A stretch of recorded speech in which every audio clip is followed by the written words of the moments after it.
公民总 Welcome 主 to 笔。 Residence Messenger program on Taipei Broadcasting Station, and today happens to be December 25th, also known in most places around the world as Christmas, and it is a holiday in most places, not here in Taiwan, but we are joined by a very special and Christmas-appropriate guest, Father Elton. Welcome to the show. Thank you, Ross. Merry Christmas. Should I call you Father? What's the correct way to address a Catholic priest? You can call me Elton personally, but yeah, in general, Father is good, but you can call me Elton. That would be. And do you tell that to people in the church as well? You don't have to call me Father, just call me Elton. Is that okay when you're actually in church? Yeah, I think that's a good question. I think in North America, people are more comfortable calling me by my first name, but I think in Taiwan, people would use titles more, but I'm okay with whatever. Okay, you mentioned North America, and you sound like you have a North American accent. Where'd you grow up, Elton? I was born in Toronto, in Canada, and grew up there. Yeah, born in Toronto, grew up in Mississauga, and went to school in that area. Now, when you were growing up, did you want to be a priest? Sometimes, I mean, for those of us who aren't very familiar with the Catholic Church or the priesthood, we get a lot of our knowledge from Hollywood, unfortunately, or books, and sometimes we'll read or see a program about somebody who really felt that calling from a young age, and then sometimes there are people who embarked on different careers for a while. Did you want to be a priest from the time you were a child? No, I didn't. No. Okay, you're from Canada. Did you want to be a hockey player? We played a lot of floor hockey, yeah, but I didn't really necessarily want to be a professional player. Before I was a physical therapist, I worked in a hospital for a while. But just, things happening in life maybe started to get me thinking a bit more. I slowly made that change. Yeah. When you were a child, were you religious? Did you go to church? Did your family go to church? Yeah, we were Catholic and maybe traditionally Catholic, so we went to church on Sundays and we prayed a little bit during the week, but we didn't necessarily talk a lot about God. My parents were busy with their business and we went to school. Did you go to a public school or to a Catholic school growing up? Yeah, Ontario, where I grew up, it's funny, that province has subsidized Catholic schools, so I went to a Catholic school, yeah. And what about Christmas growing up? Was it a big deal around your house? Because you said your family was Catholics. Was that really the most important holiday of the year? Yeah, maybe there was a religious side, but also just the family side. Maybe it was like the gaofeng of the family getting together in the year, having extended family over. But maybe as a kid, that maybe the important part was like Christmas Eve, and my parents would like open the flue. They would say the flue of the fireplace is open, so go to sleep early so that Santa would come, and then they would put the cookies out, and in the morning, and looking back now, they put like ashes on the floor and took a bite out of the cookie, and there was wrapping paper that was foreign wrapping paper. So that's what I looked forward to. Sounds like they went to a lot of effort to get you to think that Santa really did come to visit. Yeah, I was about 20 something when I figured out it wasn't true. I appreciate that looking back now. Did they do the same thing for the Tooth Fairy as well? Yeah, that was funny. Yeah, they did. And then once I was now that you mentioned, I was at somebody else's house once and I lost a tooth. And then I asked them, why is it that the Tooth Fairy here only gives $5 and not 10? But I'm glad they were very generous to us in quiet ways. I was very glad. Did you go to a midnight mass when you were a child? Was that an important part of the observance as well?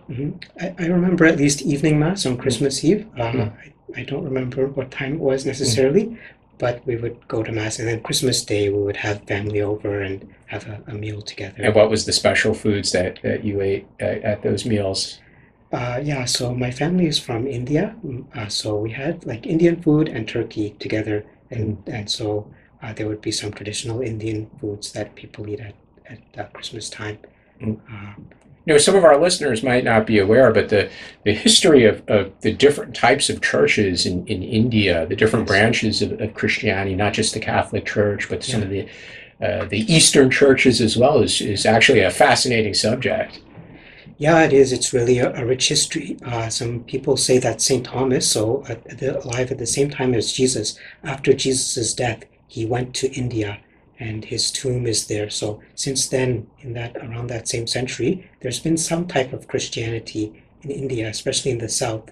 So in the 1500s, when the Portuguese came to Goa, which is a bit more north, they were surprised that Christianity was already there. They had come from Europe thinking that they would bring Christianity to India, but there was already Christianity in the south, yeah, from Syria. So you know your family, you know for certain that your family has been Christian for 500 years? Probably because of my name. My last name is Mm. Portuguese. Mm. So at the time, when they converted people, they at that time they felt the local culture was not so important, so they would give them European names as part of like the Christianization of people. We don't do that now, but yeah. So I can tell my family has been Catholic for a while. And are there other priests in the family, close relatives, or were you the pioneer in this regard?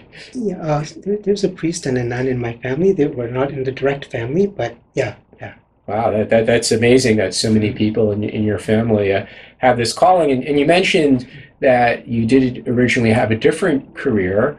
You were a physical therapist, and then you did make a change. But tell us about being a physical therapist. You know, what do what comes to mind when you think about that work that you did? Yeah, it's really good work, and I think at least in Canada, sometimes it can be a bit underrated. It's helping people to recover their mobility so that they can get back to work, so that they can get back home. And yeah, it's really fulfilling in that often, not always, but you see the effects of accompanying someone change right in front of you, which maybe as a priest, not always, but it's really fulfilling and keep in touch with some friends. It's really good work. I didn't leave it because I didn't like the profession. It's really You good went on work. to a higher calling. No, I wouldn't say it's higher. I think everyone has their own gifts, and Mm. well, different people are called to do different things. But for me, I felt maybe I was called to do something a bit different. And when you felt that calling and began to study for the priesthood, you chose the Jesuits. Mhm. For our audience who might not be familiar with the different Catholic orders, explain a bit what distinguishes the different ones, the Jesuits from the Dominicans and the other Catholic orders. Sure. Yeah, so within the Catholic Church, there's different orders or different types of priests. So Jesuits are Yesuhui. So you may know Matteo Ricci, Lima Dou. Uh, the the specialty of the Jesuits is to go wherever there's the greatest need. What kind of need? So it depends on the place. So for example, refugees, we have four priorities in this century that we're looking at. So one is discernment to help people to hear God's voice more clearly, whatever their walk of life is. Another one is to accompany youth. Another one is to stand with people on the margins. So whether that's people who are refugees or people who are homeless or people who are persecuted in some way. And the fourth is to cooperate with others to take greater care of our common home, the ecology. And so each of these we can't do alone. It's about cooperating with others and trying our best to what we can do in this world together. Now, because you are a Catholic priest, you have to be honest. Did you consider other orders, or Sure. did you always, once you made this decision to study for the priesthood, you knew that the Jesuits were the right order for you? But you got to be honest, Father Elton. Thanks, Ross. Yeah, no, it's a good question. So when I was in physio and thinking about this, it was in my heart, but I wasn't sure if it was the right thing to do. So I rented a mailbox, a PO box, and I asked different congregations to mail me information.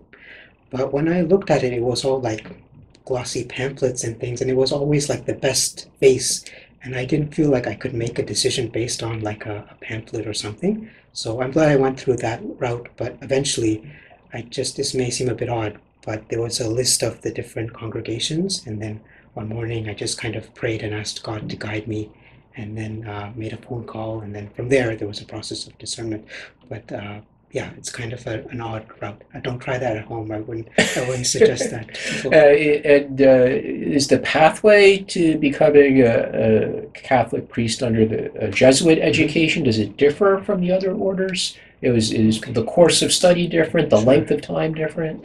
Yeah, it's generally a bit longer. Maybe a diocesan priest, a local priest, maybe it's about 6 years, and the Jesuits may be about 10 years to ordination, and then 14 years altogether for final vows, because we're a bit slow. so we need more time to. Slow as in what may well. No, just kidding. I am a bit slow. No. So yeah, so they try to give us a diversity of experiences of that time. Yeah. What kind of training experiences would you have during those 14 years? Yeah, so there's like the academic side, so like philosophy and then theology. And then if you have the interest and ability to have a specialty in something else, so some Jesuits are doctors, architects, theater, whatever God seems to have given you the gifts to do. So there's that academic side, but they also emphasize like being with people where they are in the world. So not trying to be aloof. So just as an example, in novitiate, which is the first 2 years, you get $35. This happened in the United States. You get $35 and a one-way bus ticket to a city in another state, and you live on the street for a month on your own, and you have to come back on your own.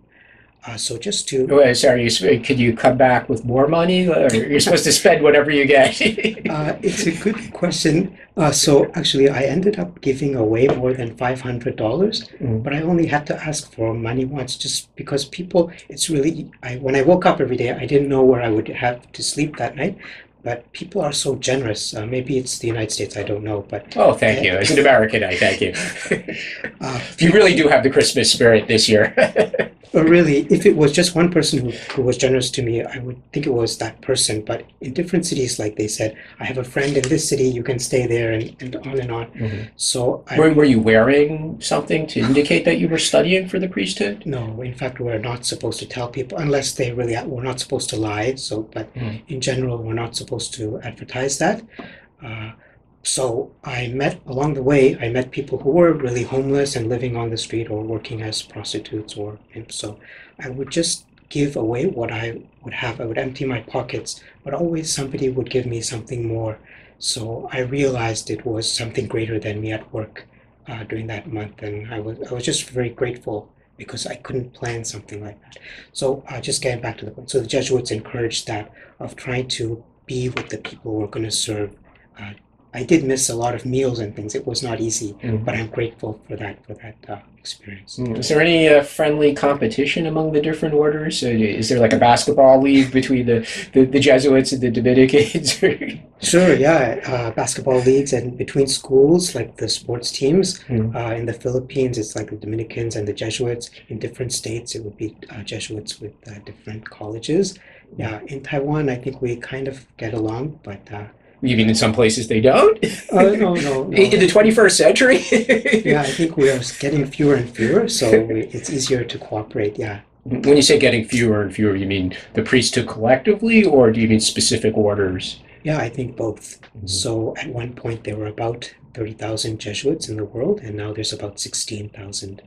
So that's a big drop off since the 60s. You're referring to the male priests or also the female nuns as well? Yeah, so many congregations like the Dominicans, Franciscans, they have male and female, but the Jesuits just have male. It's in the constitutions. Ignatius tried, there was one female at the time of when he was alive, but then he wrote in the constitutions maybe that was not the way for this congregation. So it's just males, brothers and priests. You mentioned that the education might go on for up to 14 years before you get your final certifications. Yeah. What about language? Are you expected to study foreign languages, or a language that you didn't grow up speaking or study earlier in school as a young man, for example? Do you have to take on a new language challenge as part of that education process? Yeah, it depends on which country you have the formation in. So, for example, in the States, it would be English and Spanish. In Canada, it's more French and English. But if you feel called to go to another country, yeah, we're encouraged to learn the local language as much as possible, to speak to people in their mother tongue. Now, you mentioned traveling and working in different countries, and you've spent time not just in your home country of Canada or here in Taiwan, but also in Australia. Yes. and in Hong Kong. Tell us a bit about how the observance of Catholicism differs in your experiences in working and providing support to congregants in these different locations. How does it differ across Canada, Australia, Hong Kong, and Taiwan?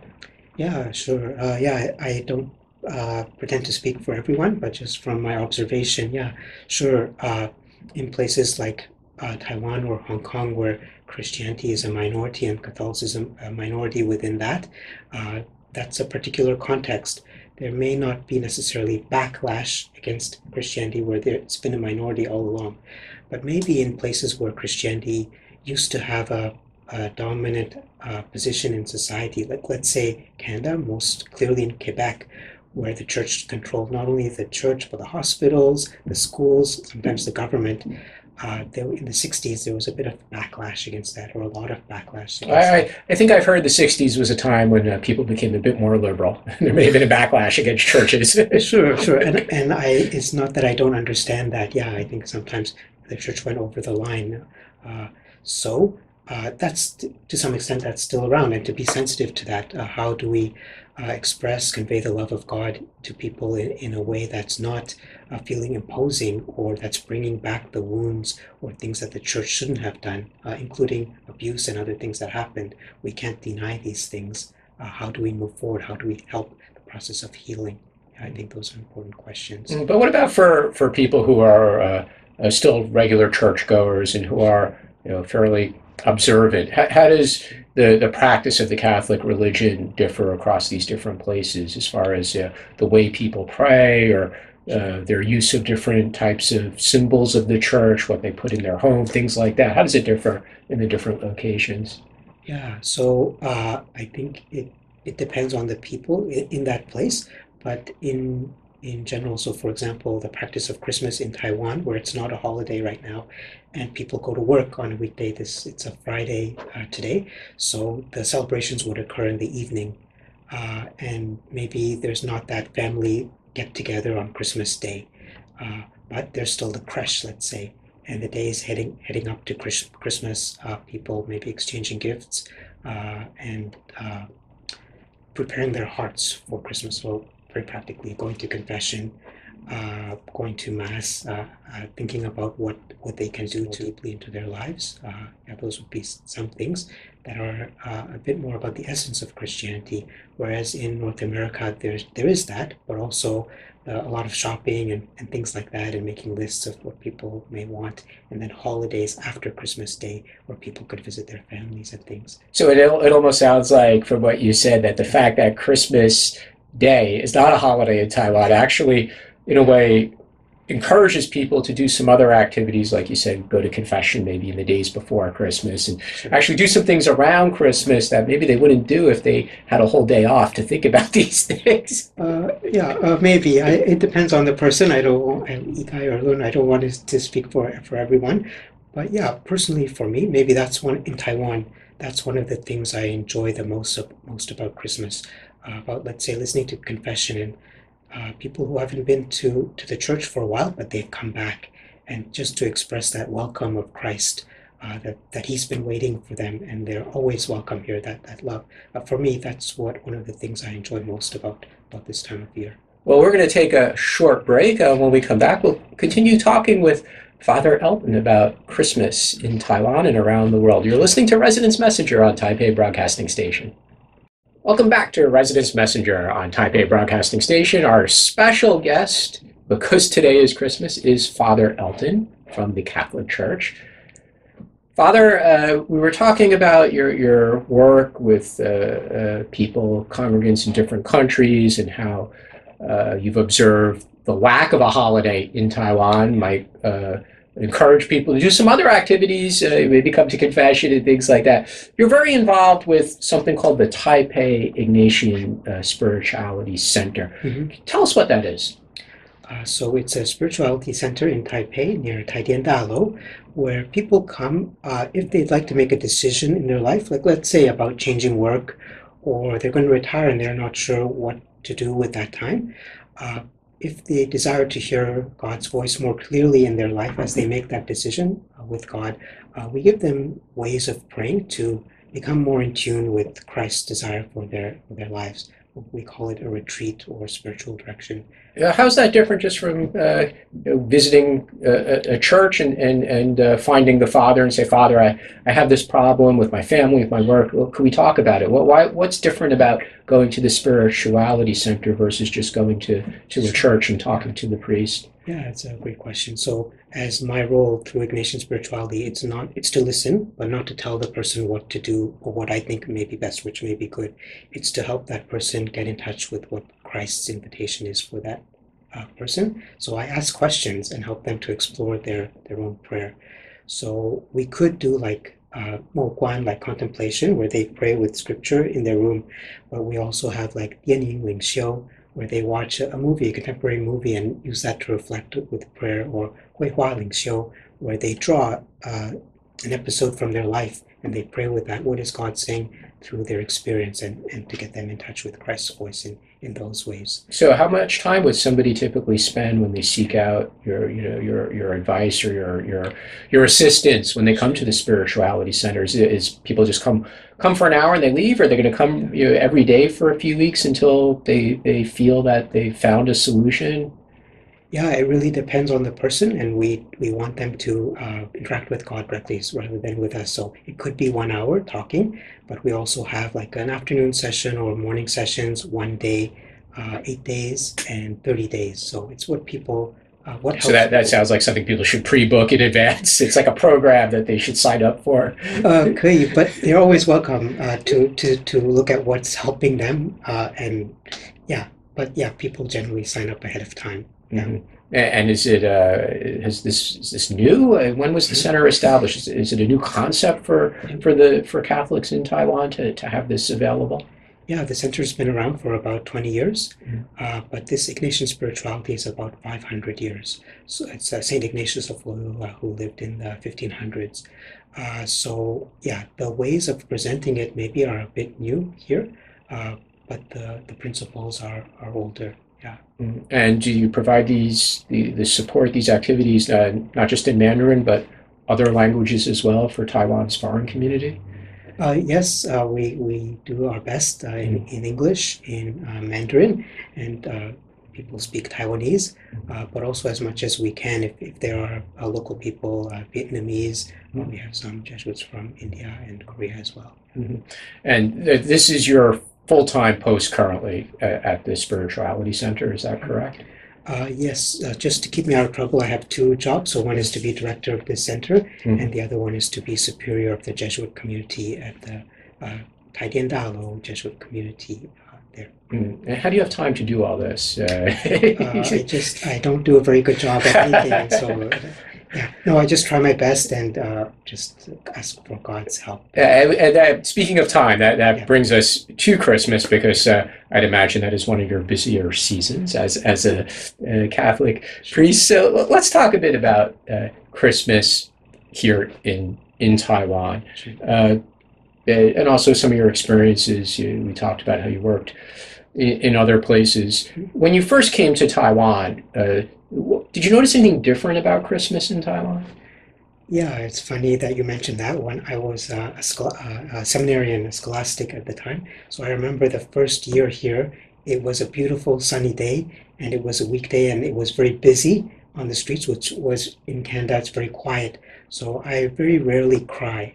But that day I remember crying because it was so different. It was just like an ordinary day. And also I was away from my family for a while and things, so it all came together. I wasn't expecting that. But yeah, I was a bit surprised the first year I was here.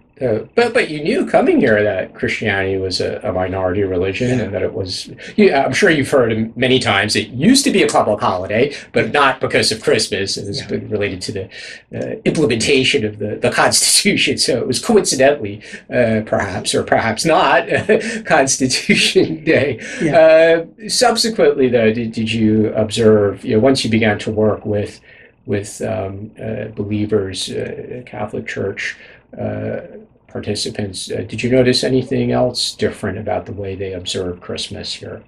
Yes, yeah, that was I was glad that I had that experience because it made me think about what is the real meaning of Christmas is not necessarily about gifts and things, and what is in the context of Taiwan. Yeah, so see people wearing like Santa Claus hats, and some people may gather for a meal even if it's not doesn't have anything to do with religion. Mm. So yeah, people are curious about Western things also, or they may hang a wreath on the door without knowing the meaning of it, Mm. or a Christmas tree.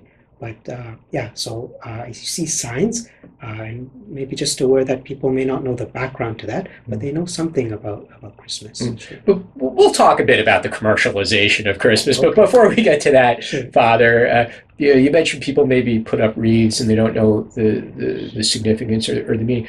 Is there anything that people do in Taiwan related to Christmas besides the commercialization aspects Sure. that you feel really conflicts with the proper observance of Christmas or with the meaning of Christmas? Mhm. I wouldn't say conflict. That's for me a strong word. Maybe just that it's people can't take a break on that day, so maybe that's it's hard for people to celebrate that whole day. But nothing strikes me necessarily on Christmas Day as a conflict. Uh, yeah. Mm. Well, I don't know if I should say this in front of you, but sometimes we see, pictures of rather scantily clad women Oh, okay. dressed in Christmas-related clothing. I mean, is Sure. that appropriate? Yeah, probably not. Yeah, but yeah, I don't think that's necessarily a thing that's just on Christmas. Maybe the clothes they're wearing, okay, yeah, relates. But yeah, in a way, I think it's good. We have to be in touch with the reality of what's going on, and that manifests on Christmas, but also on other days. Uh, yeah, to look at those people as people and not just objects as well, and what are their needs and things. I think that's part of the Christmas message as well. How about in Taiwan's indigenous communities? Because a large number of people are Catholics. Sure. Do they do anything different than Catholics in the rest of Taiwan's population for Christmas? Yeah, I'm not an expert, but I spent a little bit of time in Judong when I was a seminarian.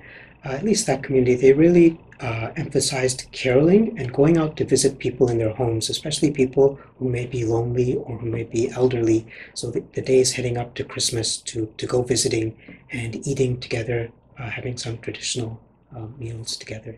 Mm. I thought, at least for the Han Chinese, visiting relatives is also part of the culture, but not for Christmas. I'm not from Taiwan, so I don't pretend to speak for everyone. But yeah, I think if they have time to do that, that's great. But at the same time, I realize it's not like the Lunar New Year where there are days off and people can travel to see extended family. Yeah.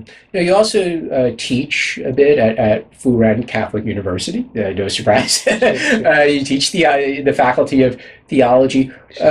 When you discuss Christmas Mhm. in the setting of the classroom, Mhm. as opposed to the setting of the church or the spirituality center, Mhm. what do you discuss in the classroom? What is the message or the teachings that about Christmas that you try to give students in Taiwan? Mhm. Yeah, I think the basic message is that God came here, Jesus came here to be with us so that we could be with him. And for God, it wasn't enough to look on us from afar because God loved us so much. He wanted to be with us and to 体会我们的酸甜苦辣, not Mhm. just to look on from afar, so that we would feel loved and be able to share that love with others. So a lot of people at the Theologate, they're studying, but they're also here to serve, or maybe they'll go back to their home countries and serve. So how do we express the love that God has shown us through Christ?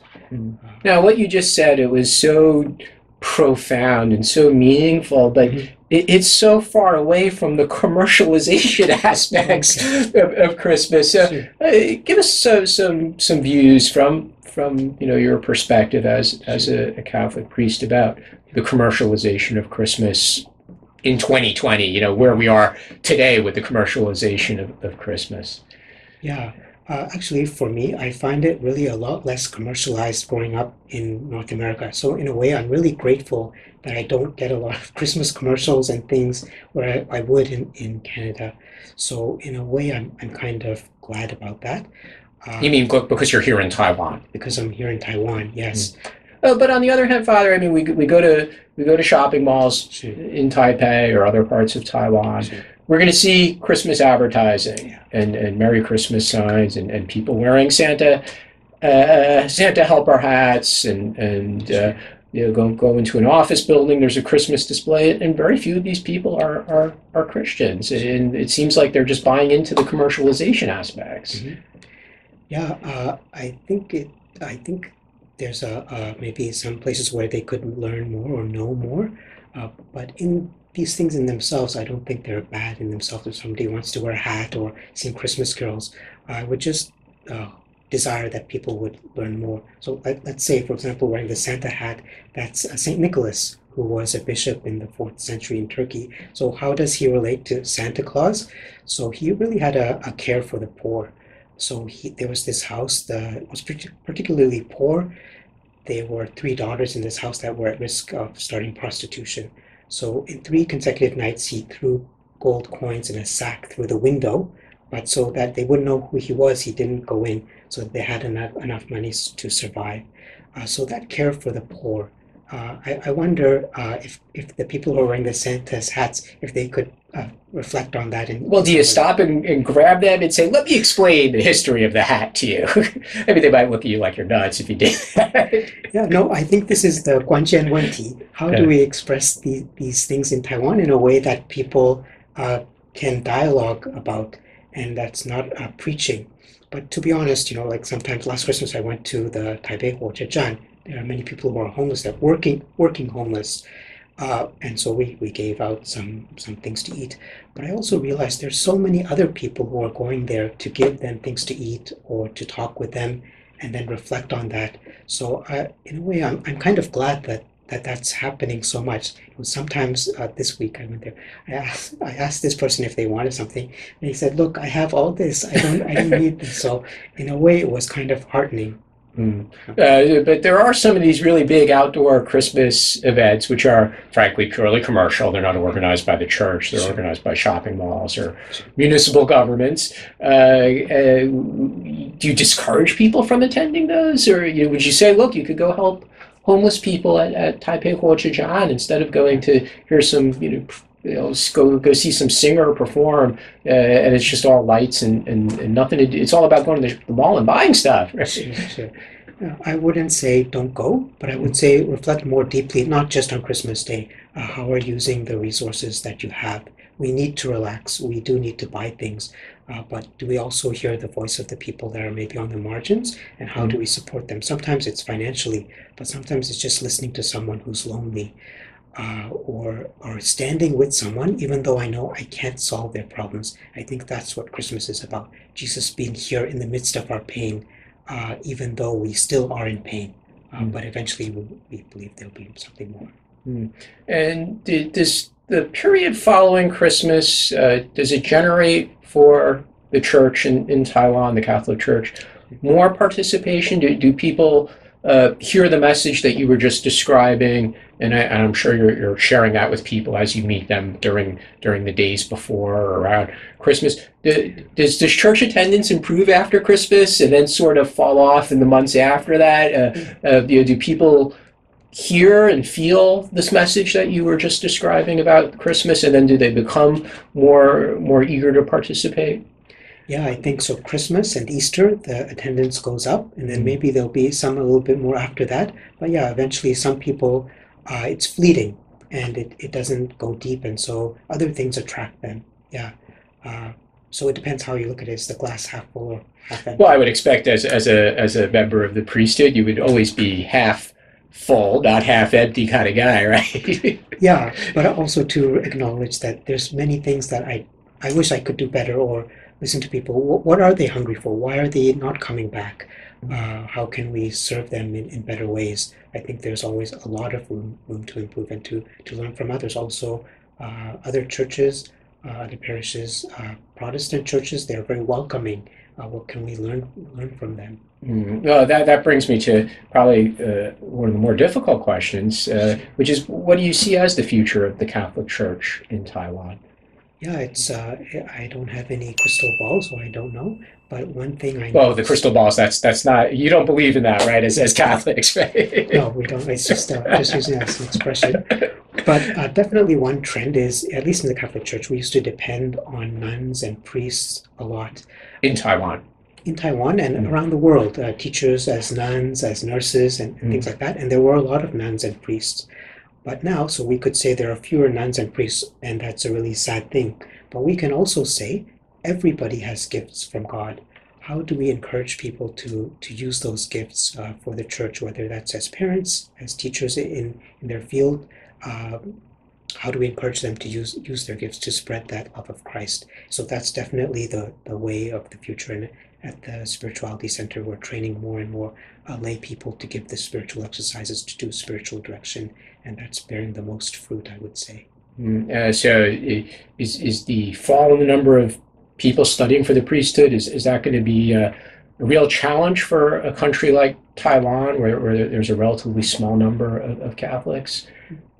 Yeah, I think it's a challenge and also an opportunity. So in the church, it's been about, this is the third millennium. So we say the first millennium was a lot about monasticism in the time of the monks. The second millennium was a lot about the priesthood and the clergy. And now this third millennium, the onus will be on the lay people and how they move the church forward. So we're just at the beginning of this. Let's see how the Spirit works in that. Yeah. Well, Father, we're almost out of time, so I certainly would like to wish you a happy holiday. Is there anything else you'd like to share about Christmas or the Catholic Church without being too much focused on the religious side, notwithstanding that you are a priest? But anything else you'd like to share about Christmas and the Catholic Church in Taiwan? Nothing in particular. Yeah, just come and see, come and learn more and feel that love of God in some way. See for yourself. Well, thank you very much, Father. I wish you again a happy holiday. Thank you. Merry Christmas, Ross. You've been listening to Resonance Messenger on Taipei Broadcasting Station.